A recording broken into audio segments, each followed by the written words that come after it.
Bonjour, c'est Jamil et bienvenue au 4e épisode de Au jour le jour.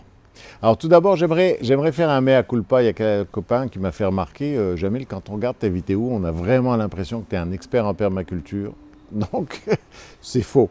Je vous dis tout de suite, c'est totalement faux. Je ne suis pas un expert, je suis un débutant en permaculture. Ça fait 1 an que je m'y intéresse et je peux vous dire qu'1 an, c'est pas assez pour pouvoir se considérer comme un expert. Et c'est pour ça que j'ai rajouté dans les vidéos précédentes, dans le titre, j'ai marqué, entre parenthèses, permaculteur débutant, pour que ce soit clair pour tout le monde. En même temps, c'est une invitation, permaculteur débutant. Je rappelle que l'objectif pour moi de partager ces vidéos, c'est comme de partager une bonne bouteille de vin. Boire une bonne bouteille de vin tout seul, c'est nul. Et puis en même temps, il y a bien sûr d'autres avantages. C'est que c'est une contribution, un encouragement à tout le monde à essayer de produire un tant soit peu une petite partie de sa nourriture et se rendre compte que c'est pas si compliqué que ça.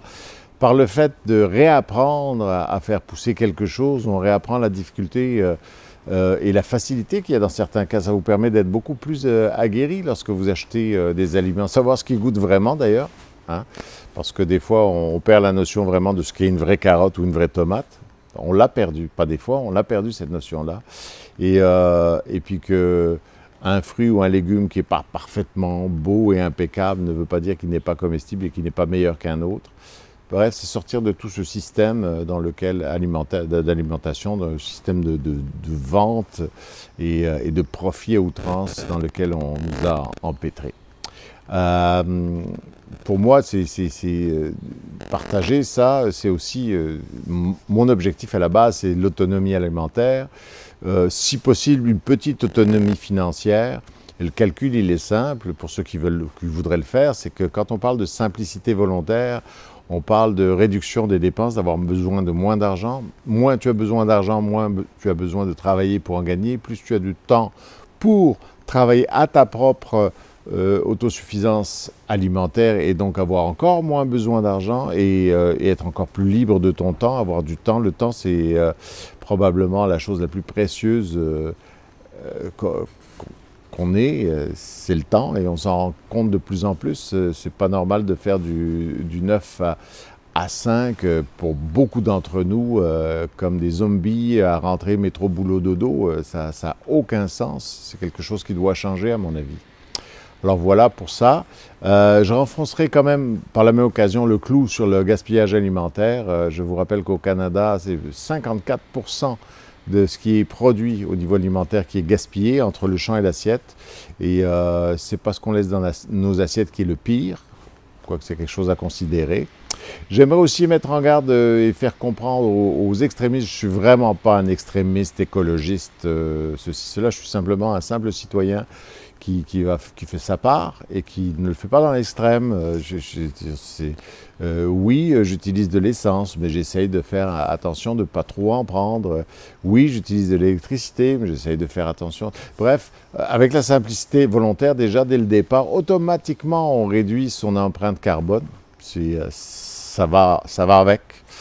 Donc, voilà, on a tous les avantages. Maintenant, passons aux choses sérieuses. Ici, le début est assez difficile. Une chance que je ne comptais pas sur la serre pour fournir. On a des inondations partout. J'aurais dû mettre un drain français tout le tour de la serre. Les épinards, c'est quasiment de l'hydroponique que j'ai fait. J'ai 2 pompes qui roulent. Avant-hier, il pleuvait. Elles roulaient aux 30 minutes. Il fallait que je sorte l'eau de la serre pour essayer de limiter les dégâts. Et puis sur le terrain, qu'on va aller voir ensemble, vous allez remarquer qu'il y a des flaques d'eau partout, on patauge. Et c'est ça, c'est le printemps au Québec, de plus en plus mouillé. On y va. Donc, je parlais des puristes. Oui, vous avez des barils de plastique, mais c'est de la récupération. Alors là, on va commencer par la zone que j'ai occultée l'hiver dernier et qu'on n'a pas encore découverte. Et vous voyez, il y a de l'eau partout, vraiment, c'est des flaques d'eau partout. La nappe phréatique est assez proche ici. Je me suis amusé à creuser parce que à partir de là, on va créer quelque chose d'assez nouveau. C'est un copain, Stéphane Donaldson, qui m'a suggéré ça. On est arrivé à une entente. C'est un genre de copain qui remet toujours tout en question 600 fois. Et puis finalement, au bout de la 5e proposition, parce qu'il améliore ses propositions à chaque fois, bien sûr, parce qu'il veut absolument avoir raison. Et la 5e proposition a été très intelligente. Et puis je pense qu'on est arrivé à un consensus et une belle idée de créer. En parlant, avant de vous expliquer ce que je vais faire là, parce que je trouve ça très intéressant, si vous vous rappelez qu'en permaculture, les erreurs sont permises et ça fait même partie ça fait partie du jeu. Puis quand vous irez voir sur les vidéos, je vais d'ailleurs vous mettre une vidéo en fin du Jardin des Merveilles où il parle de ses erreurs, d'une dizaine d'erreurs qu'il a fait au courant de son apprentissage. Et vous verrez qu'en permaculture, c'est comme en musique. Hein, plus on apprend de son instrument et plus l'horizon recule. Donc plus on sait qu'on ne sait rien. Voilà, c'est ça, c'est du Jean Gabin un peu. Donc, d'ici, on part de là, on va tendre on va faire pousser en hauteur. Je vais exploiter la verticale parce que mon terrain j'ai 2,5 acres de terrain, donc c'est un quart d'hectare à exploiter en culture, incluant la serre. Donc je vais essayer d'exploiter les hauteurs le plus possible pour pouvoir décupler ma surface. Pour ça, j'avais l'intention de tout simplement mettre des perches de bois et puis de tendre des filins, tendre des câbles et puis faire pousser là-dessus. Là, on a travaillé avec le positionnement, l'ouest, les vents d'ouest ici, et de façon à ce que le vent ait le moins de portée possible sur ce que je vais faire pousser en hauteur. Et on a décidé d'être en 2 biais, en oblique. On va envoyer un peu comme ma main. Ici, j'ai un piquet qui est planté au milieu des pierres avec un gros anneau, et de là va partir 5 cordes, c'est des cordes à linge, tout simplement, qui est du câble en métal et qui est couvert de plastique, donc déjà ça, avec un tendeur un gros anneau qui va, chaque corde va avoir un tendeur de corde à linge qui va pouvoir permettre vraiment de tenir la pression, et ils vont être attachés à des poteaux, et ils vont partir en hauteur différente, du 4 pieds, 6 pieds, 8 pieds, 10 pieds, 12 pieds. Et le poteau qu'on va voir là-bas, c'est le premier poteau qu'on a planté avec une base en ciment. Ça va être un poteau qu'on va laisser, voyons, le câble va être installé à 12 pieds de hauteur. 12 pieds divisé par 3, environ 4 mètres. Voilà, donc on y va. Comme ça, c'est la partie occultée, c'est très mou en dessous. Donc ça, c'est des polystyrènes qui servent à recouvrir les plantes en hiver pour pas qu'elles gèlent, pour qu'elles tiennent le coup, les rosiers en particulier. Moi, je m'en sers pour ça. Donc c'est une récupération. Ça va servir de coffrage. On les trouve sur le dessus. Tout à fait au fond, on va mettre de la grosse pierre. D'ailleurs, avant de poser le polystyrène, on met de la grosse pierre. Ensuite, on pose le polystyrène troué sur le dessus. La perche qui est juste là en arrière, celle-ci, c'est une belle perche.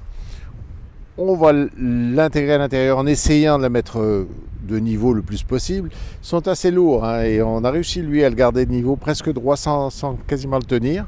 Vaut mieux être 2 pour faire ça.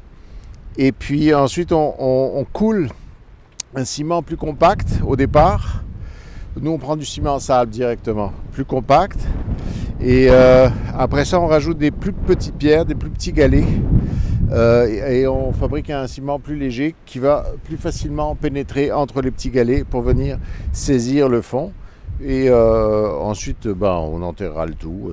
Ça devrait être suffisant. On en a 5 comme ça. Ça devrait être suffisant pour faire l'ensemble. Ensuite, on accrochera des crochets à hauteur de 12 pieds ici, 10 pieds là. On décale de 6 pieds par poteau. Ça va faire 5 poteaux pour descendre jusqu'à 4 pieds. Et là, on va faire pousser tout ce qui est grimpant, tomates, aubergines, capucines grimpantes, des haricots, probablement même que les haricots iront directement sur les poteaux. C'est des tendeurs. Je vois un petit détail, il y a un anneau en haut de chaque, ici ça va être un anneau en haut de chaque poteau, perche, et c'est une corde à linge, donc on envoie directement au poteau central qui est unique, qui est dans les rochers, auquel il y aura un anneau avec un tendeur pour chaque corde, corde à linge et puis tendeur.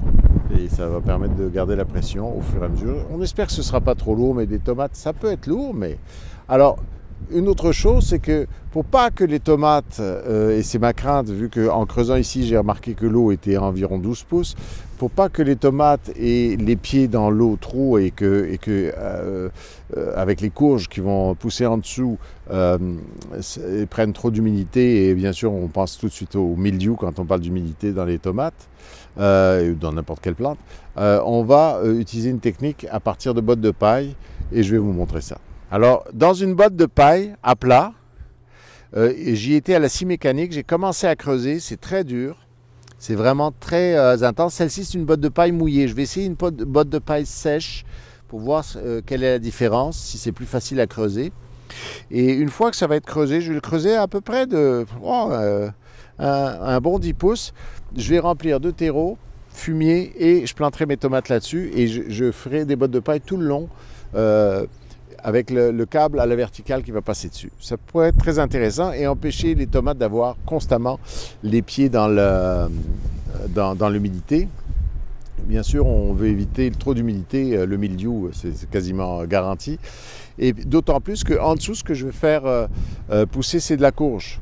Le principe étant que ce qui va pousser en hauteur devrait créer de l'ombre et que la courge, n'ayant pas besoin de faire de trop grandes feuilles pour rester à l'ombre, parce que la courge aime bien l'ombre, c'est pour ça qu'elle fait des grandes feuilles pour ses fruits, eh bien, elle va diriger beaucoup plus son énergie sur ses fruits que sur la grandeur de ses feuilles. Ça peut donner plus de fruits ou des fruits plus gros, on verra ce que ça donne.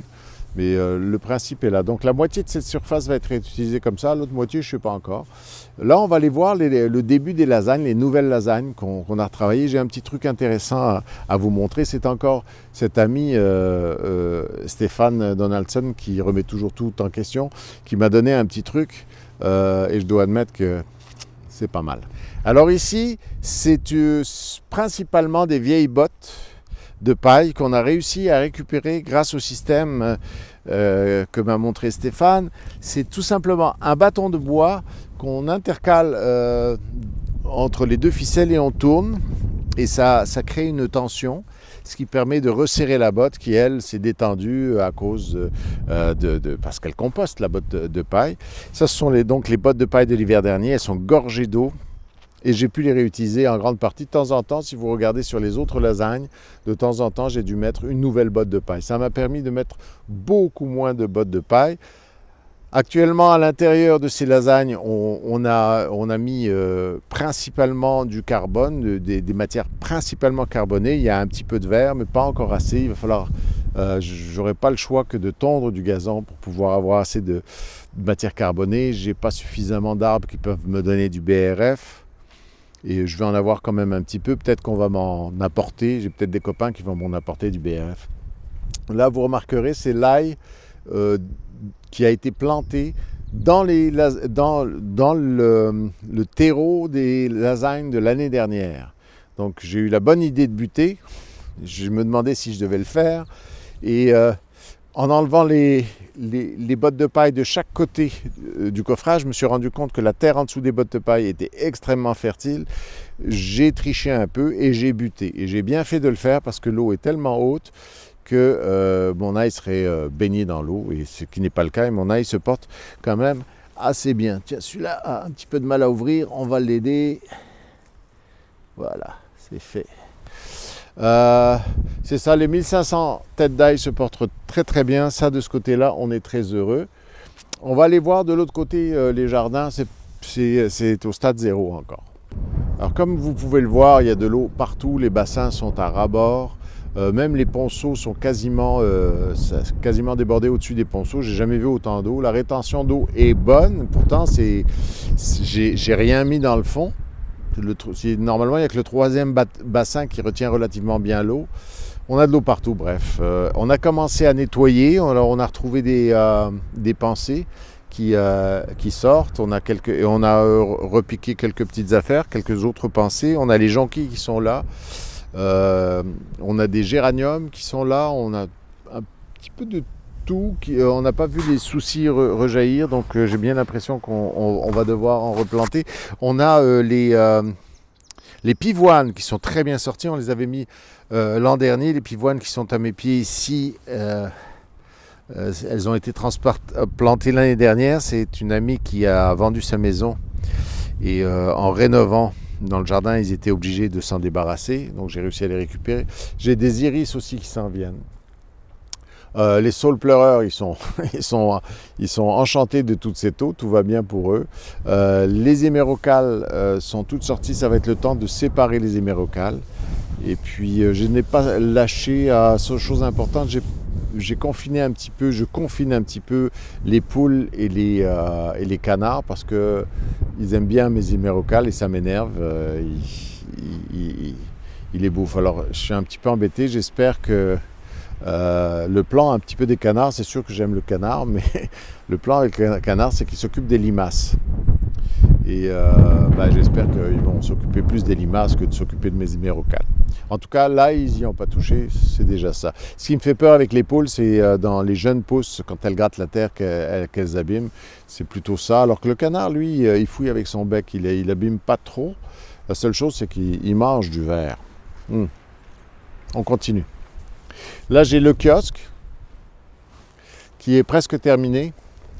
On a fait le soffit, le dessous du toit avec du bois récupéré. On a, belle acquisition. Là, c'est un beau cadeau. Ça, c'est une planche d'érable de 3 pouces et demi, 3 pouces 3 quarts d'épaisseur, verni 4 fois. Ça devrait tenir. Là, petit frigo où les gens vont pouvoir prendre les œufs. Et puis quelques poches de salade préparées. Il y a un deuxième frigo qui s'en vient. Sur le comptoir ici, il va y avoir une fente de boîtes aux lettres, de portes, tout simplement, où les gens mettront l'argent. Ils seront invités à mettre l'argent et puis ça tombera. On a les tableaux noirs. Le plafond n'est pas encore fini. Les tableaux noirs pour faire savoir comment ça fonctionne et comment ça marche, et la devise de Au jour le jour, qui est tout simplement « Au jour le jour, il y a ce qu'il y a quand il y en a ». Voilà, c'est facile à comprendre. Alors j'ai oublié de vous parler d'une chose, une bonne nouvelle. On a gagné un concours d'entrepreneurship qui s'appelle « Ose entreprendre ». On est très heureux, on est étonnés parce qu'on n'a encore rien qui a poussé. Et le principe, pour avoir fait plusieurs plans d'affaires, ça risque de vous faire rigoler, mais j'ai eu la chance de partir des entreprises qui ont fait beaucoup d'argent. Il y en est parti 3 ou 4 qui ont fait beaucoup d'argent. Et en général, quand vous faites un plan d'affaires, vous avez une mission, un mandat, des objectifs. Et pour Au jour le jour, j'ai un peu changé ça parce que la mission, le mandat, les objectifs, c'est pas ce que j'ai mis pour le concours, mais c'est la réalité.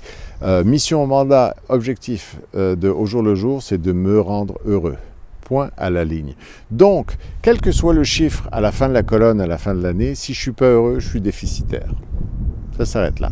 Ce que je viens de vous dire, ça peut peut-être en surprendre quelques-uns et pas du tout certains autres, mais quand on y pense, on pense à faire des affaires. C'est le réflexe, moi c'est le réflexe que j'ai, faire des affaires pour faire beaucoup d'argent, on espère faire beaucoup d'argent.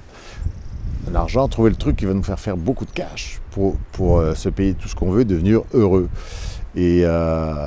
Mais en attendant, on est très malheureux la plupart du temps, à 99,9% du temps. Là, c'est le contraire. Là, j'essaye de tout faire pour être heureux, en espérant que j'aurai assez de cash pour en vivre. Maintenant, parlons justement de cash. Les légumes, c'est pas suffisant. Les œufs de canne et de poule, c'est pas suffisant. Il y aura des visites guidées ici de sensibilisation à la permaculture pour expliquer de plus en détail comment on fait les choses, c'est pas suffisant. Et c'est pas toute l'année, je pense pas que ce sera toute l'année, parce qu'on a quand même un hiver assez solide ici. J'ai pensé, j'ajoute aussi une galerie d'art, parce qu'il m'arrive de peindre. Et puis j'ai des copains qui peignent très bien, qui peignent mieux que moi. Et on pourra vendre quelques toiles ici.